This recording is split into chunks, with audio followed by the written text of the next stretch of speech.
We are all gathered here today to thank those brave soldiers that died. The war between Union and Confederates is over, and now I, Abraham Lincoln, would like to give a short speech to those brave soldiers. 77 years ago, our fathers brought forth on this continent a new nation, conceived in liberty and dedicated to the proposition that all men are created equal. Now we engage in a great war, civil wars, testing whether that nation or any nation so conceived and so dedicated can long endure. We are met on a great battlefield of that war. We have come to dedicate a proportion of that field as a final resting place for those who here gave their lives that nation might live. It is altogether fitting and proper that we should do this.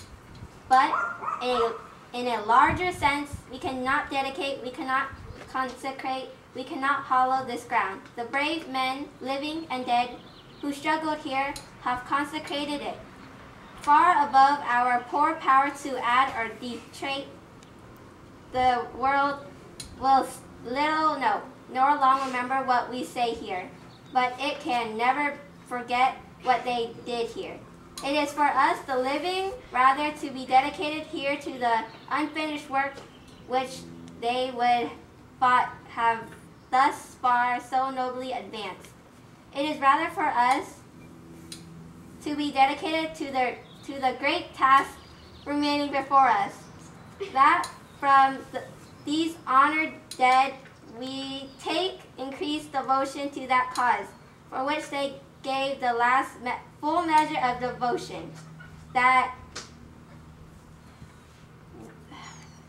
we here highly receive that these dead shall not have died in vain, that this nation, under God, shall have a new birth of freedom, and that government of the people, by the people, for the people, shall not perish from the earth.